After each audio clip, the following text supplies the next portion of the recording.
আপনি কি ঢাকা শহরে থাকেন? ব্যস্ত এই নগরীতে চলতে গিয়ে প্রতিনিয়ত আমাদের অনেক অনাকাঙ্ক্ষিত ঘটনার মুখোমুখি হতে হয়। একটু অসতর্ক হলেই পড়তে পারেন বড় বিপদে। তাই আজ থেকেই এই বিষয়গুলোতে সাবধান হন। ১ নম্বর, ধরুন আপনি ফার্মগেটে দেখছেন একজনকে ঘিরে ধরে অনেকে মারছে আর লোকটি আপনার দিকে তাকিয়ে সাহায্যের জন্য আকুতি জানাচ্ছে।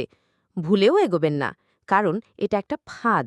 এরা সংঘবদ্ধ প্রতারক চক্র। সাহায্য করতে গেলেই আপনার ফোন, মানি ব্যাগসহ সর্বস্ব কেড়ে নেবে। তাই এমন পরিস্থিতিতে নিরাপদ দূরত্বে থাকুন। ২ নম্বর, কোনো এক ওভারব্রিজে দেখছেন এক নারী কাঁদছেন। তিনি আপনাকে অনুরোধ করছেন তার ফোনটি দিয়ে শুধু একটি মিস কল দেওয়ার জন্য, কারণ তার পরিচিত কেউ তাকে ফোন দেবে। সরল মনের সাহায্য করতে গেলেই আপনি তাদের ফাঁদে পা দিলেন।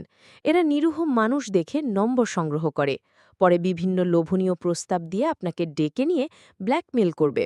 সুতরাং অপরিচিত কাউকে নিজের ফোন দেওয়ার আগে দুবার ভাবুন। ৩ নম্বর, শাহবাগ, মহাখালী বা যাত্রাবাড়ির মতো ব্যস্ত এলাকায় জ্যামে বসে আছেন। হঠাৎ চোখে পড়ল চটকদার বিজ্ঞাপনের লিফলেট। নানা জটিল ও গোপন সমস্যায় ভুগছেন, আজই সমাধান নিন। এমন বিজ্ঞাপনে আকৃষ্ট হয়ে সেখানে গেলে আপনি বড় কোনো খাঁদে পড়বেন। তারা আপনাকে বিভিন্ন অসামাজিক কার্যকলাপের ফাঁদে ফেলবে। তাই এ ধরনের বিজ্ঞাপন এড়িয়ে চলুন। ৪ নম্বর, নির্জন রাস্তায় বোরকা পরা কোনো নারী আপনাকে ইশারায় ডাকছে। এর মানে এই নয় যে সে প্রেমের প্রস্তাব দিচ্ছে। তার পিছু নিলেই বা তার আস্তানায় গেলেই আপনি বিপদে পড়বেন। এটি একটি সংঘবদ্ধ চক্র, যারা নারীদের ব্যবহার করে আপনাকে ব্ল্যাকমেল করবে। খোয়াবেন টাকা, মোবাইল, এমনকি সম্মানও।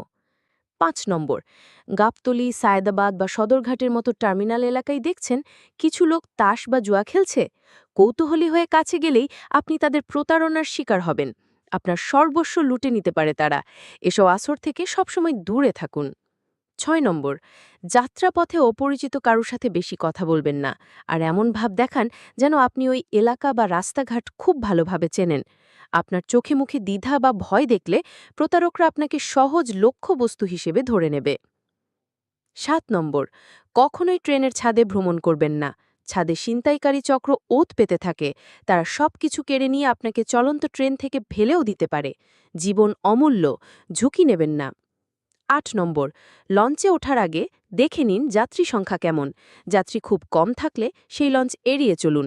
ফাঁকা লঞ্চ আপনার জন্য বড় বিপদ ডেকে আনতে পারে। ৯ নম্বর, দ্রুত যাওয়ার জন্য স্পিডবোট ব্যবহার করলে বাড়তি সাবধানতা জরুরি। অনেক স্পিডবোট চালক অপরাধী চক্রের সাথে জড়িত। তারা আপনাকে নির্জন স্থানে নিয়ে সর্বস্ব কেড়ে নিতে পারে। তাই স্পিডবোটে যাতায়াতের সময় বেশি টাকা বা মূল্যবান গয়নার সাথে রাখবেন না। ১০ নম্বর, নির্জন রাস্তায় একা হাঁটবেন না। বিশেষ করে বাসের আড়ালে বা অন্ধকার গলিতে ছিনতাইকারীরা ওত পেতে থাকে। সামান্য টাকার জন্য তারা আপনাকে মারাত্মকভাবে জখম করতে দ্বিধা করবে না। তাই সবসময় আলোকিত এবং জনবহুল রাস্তা ব্যবহার করুন। ঢাকা শহরে চলতে গেলে এই বিষয়গুলো অবশ্যই মাথায় রাখুন। নিজে সতর্ক থাকুন এবং আপনার প্রিয়জনদের সাথে কথাগুলো শেয়ার করে তাদেরকেও সতর্ক করে দিন। আল্লাহ আমাদের সবাইকে হেফাজত করুন। আমিন।